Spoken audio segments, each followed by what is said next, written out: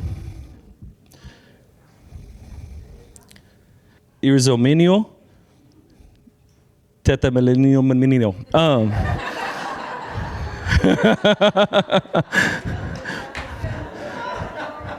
I think I nailed it. Both of those words in the Greek are perfect passive participles, which I know we're not back in school yet. We start next week. But for grammar nerds, that is already done, and it's been done to you. Already rooted, already grounded, and somebody else poured that foundation and put you there. So Paul's not praying that they would get rooted. Read it. He's praying that they would have the strength to grasp what is already true of them. And this is what practice is for. It's the entire job description. Nate said it in one sentence in his message a couple weeks ago, pointing at his head and then his chest. He said, I believed it up here, but it took a lot longer for me to believe it here. And the distance between those 2 points, that's the distance that practice crosses. A practice doesn't build the foundation, it reminds you you're standing on one, that you are rooted in one.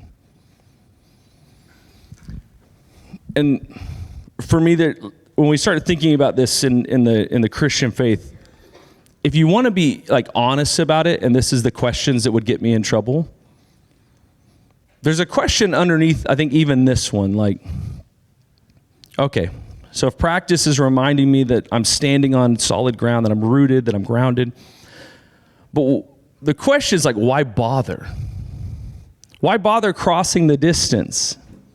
Like, what's the point? Because the faith that most of us were handed had an answer, and the answer was, you're in a waiting room. Say the prayer, get your ticket punched to heaven, wait to die, and then go somewhere else. Like, when we die, you get to go somewhere. And everything in between, the 60, 70 years, 80, whatever years it might be, in between the saying of the prayer and the getting to die and go to heaven, is a holding pattern. Behave, make sure you do everything right, hold on to that ticket, kill time, basically. Try not to lose your ticket. That's what I was taught. And if that's the deal, then practices really are just something to do in the waiting room. They're like the old magazine on the table, right?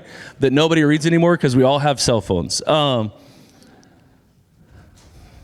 But the older tradition before, we got this kind of Europeanized, evangelical, Christian, Protestant faith that was handed to us to make us work really hard in order to control us. Before all that, the older tradition, they never believed this idea that, hey, we're just waiting till we die. And I mean like much, much older. Like Athanasius, who I've talked about this book before. Athanasius is a 4th century theologian. He wrote this book on the incarnation that is incredible. In fact, this little green one has C.S. Lewis did the foreword, and it's probably just as good as the book. It's incredible. But Athanasius, in this little book,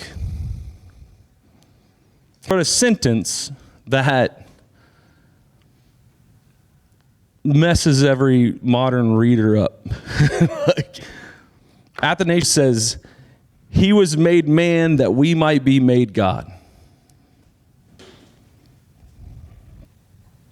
Now, think about this kind of in the same breath that Athanasius did. Every church father who ever said this sentence also said it, and they said the limit to it. He became man so we might become God. It was by grace, not by nature. It was by adoption, not by essence. It was participation, not promotion. We do not become God. We become like Christ. Actually, increasingly now, right, in our lives. The Eastern Church had a word for this. They called it theosis. Theosis is the lifelong project of becoming like Christ. By grace and adoption, participation. It's not just it's not the reward at the end of the Christian life. This is the Christian life. Theosis, the life of becoming like Christ. It's not a prize at the end, at the finish line. It is the project. It is the life. It is right now. The finish line version is this like modern shrinkage of what Christian life should be.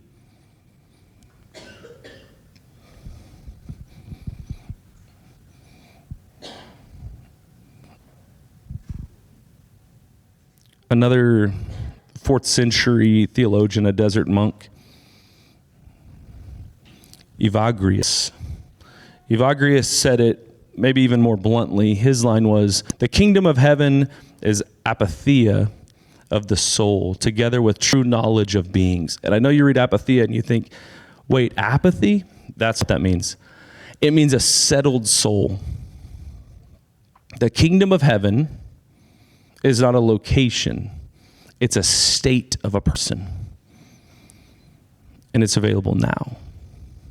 Again, this is not where we go somewhere. It is now. Origen, 2nd, 3rd century, said, and I'm paraphrasing here, whoever prays your kingdom come is praying for the kingdom to rise and bear fruit and to be perfected inside them. This isn't just some like idea that like, hey, I need the kingdom to come down from heaven. Origen would say, no, the kingdom is within you. So when you pray the kingdom come, I am praying for it to rise and to bear fruit, to be perfected through my life, just like the life of Christ. And this isn't just the ancient, like 2nd, 3rd, 4th century guys. Gustavo Gutierrez, who is an incredible theologian. If you haven't read Gustavo, you need to read Gustavo Gutierrez. He's the father of liberation theology. He's like 20th century, about as far from like the desert cave of these early church theologians as you can be as a theologian.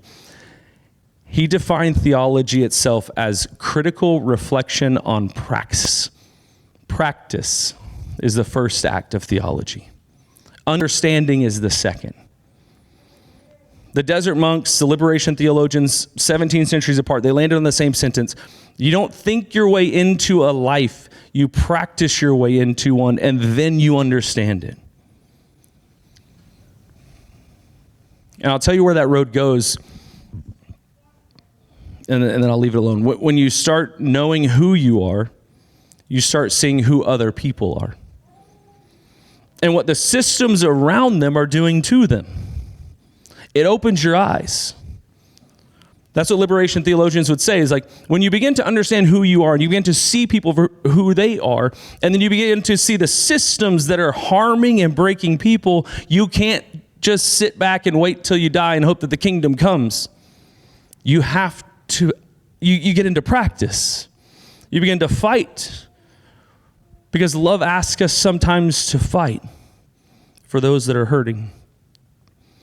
And when we begin to understand the Christian life is not a waiting room, that practice isn't just killing time, that practice is how you live the life, the actual life that you've been called to, then it's not a test any further or anymore. It's Jesus said this. There's a moment in Mark, religious experts, the Pharisees, they catch Jesus' disciples. They're breaking the Sabbath, right? I think in this story, actually, Jesus and his disciples, if I remember right, they're like walking through a field of grain, and they like grab some grain and eat it because they were hungry, but they were picking grain, and that was work on the Sabbath. And so the Pharisees were like, hey, just saw you guys picking grain on the Sabbath. We're not supposed to work on the Sabbath. How are you going to let, you're supposed to be a leader. And Jesus says an incredible statement to them. He says, the Sabbath was made for man, not man for the Sabbath. The practice was made for the human, not the human for the practice. There's a shift there. Sabbath isn't a test that God set to see if you'd pass it. It's a gift, not ill-fitted, but fitted to how you were actually built, like the yoke.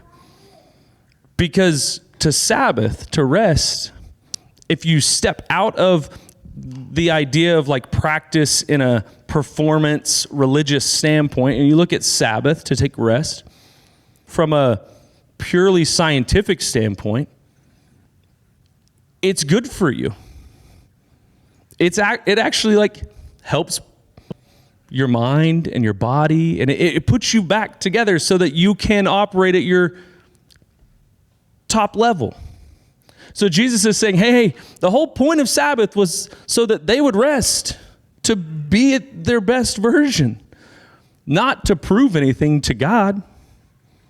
We turn it into these rules that we must follow, but that's not healthy. That's not actually healing the body and the mind. Jesus says the whole point of this was for the human.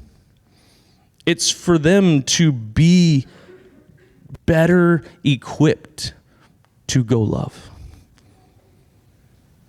And I'll tell you this from a scientific standpoint. There's 3 pieces of evidence to this, and you can ask people that are much smarter than me on the psychological side of this. Nate spoke up here. I think Allison just said something about it. Talk to Dr. Allison. Positive affirmations backfire. The mirror thing. I'm a lovable person. Look at yourself in the mirror, repeat it until you believe it. There's actually a study out of Waterloo, Wood and colleagues, 2009, found that for people with low self-esteem, repeating I am a lovable person made them feel worse. Worse mood, less interested in doing anything pleasant afterward. The words bounced off and confirmed how far they were from actually being that. And the condition that actually helped those same people was the one that let them admit the statement wasn't fully true. Now, again, ask Dr. Allison. This is a small study. It was like 68 people. Don't write a theology on it.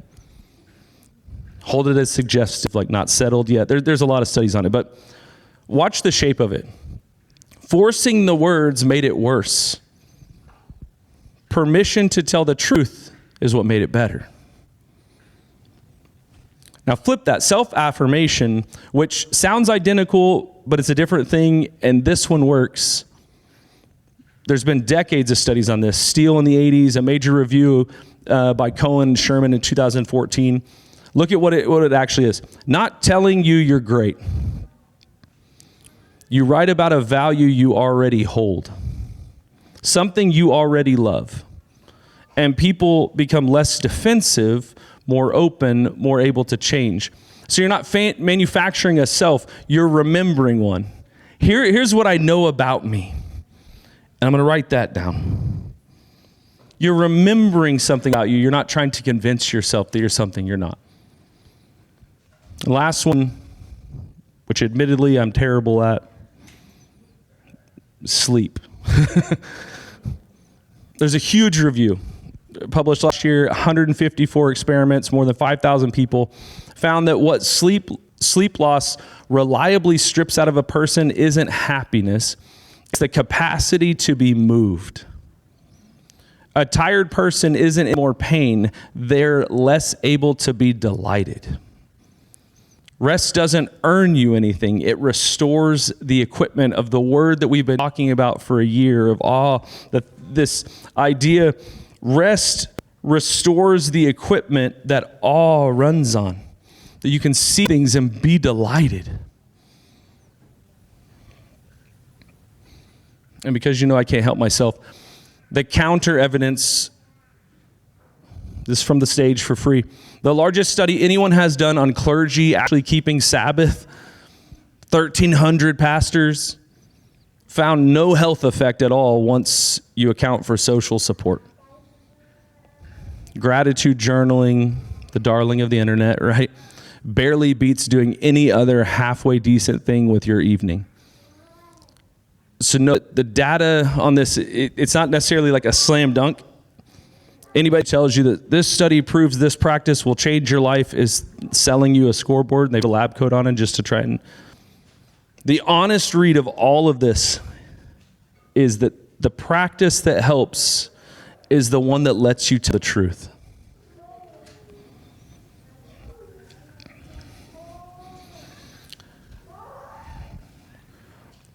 So why is this series called Unforced? Out of that whole passage, learn the unforced rhythms of grace. The word that I chose was unforced. Because unforced is a rhythm word. A rhythm is the best picture I know of how grace actually gets a person. Like, say with me, because a beat catches you before you decide anything. Right? Like, think about music. There's a study, 2009, researchers played drum patterns from newborns. 2 days old. And when the patterns set up an expectation, boom, boom, boom, and then the downbeat went missing,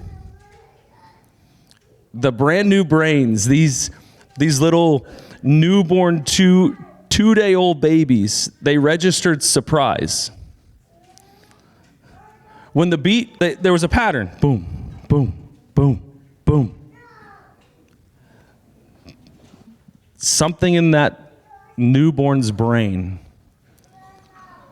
said, wait, something's missing. I was already on the beat. The idea is you don't learn to be caught by a rhythm. You arrive already caught. Newborn baby is here and already knows. Like, music does something, right?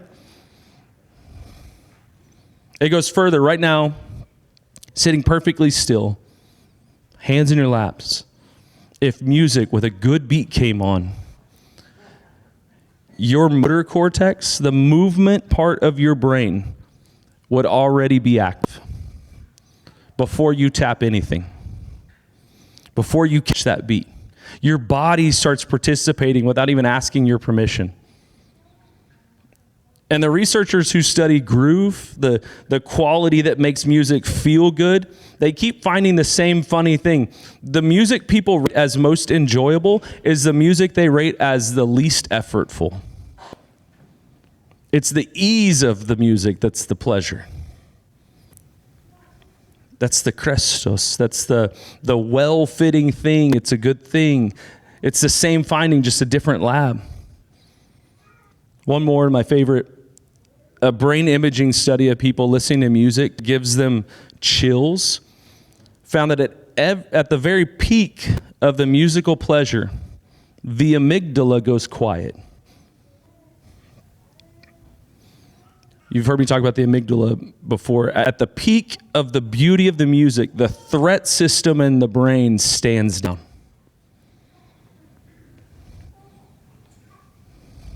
And you guys have heard this before. There's a version of Switchfoot's song Meant to Live by my favorite artist, John Bellion. And JD's laughing because he probably knew that I was about to talk about this song. There's this, in this, the voice, the strings, it was recorded at Abbey Road. Bellion has said publicly that this song, Meant to Live by Switchfoot, is one of the reasons that he got into music.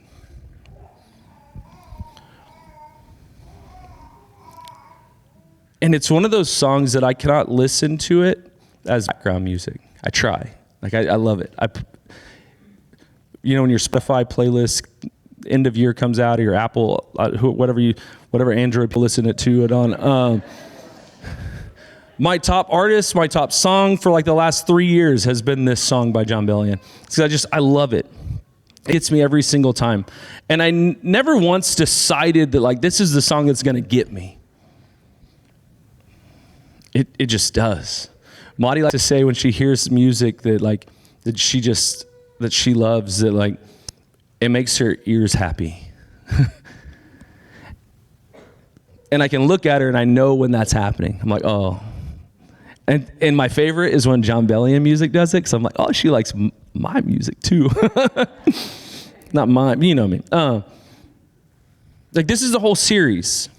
It's what we're after. Not 8 weeks of trying harder, but 8 weeks of getting back into rhythm with something that was already playing. You don't decide to feel a beat. It gets you first, and then you just catch the rhythm.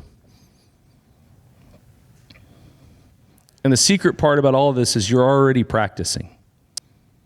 Everybody is. You reach for your phone before your feet hit the floor in the morning. That's a practice. You rehearse the argument in the shower that you're about to have later. That's a practice. Reciting your failures at 2 a.m. to yourself, that's a practice, and you've gotten really good at it. The question this series keeps asking us is not, will you start practicing?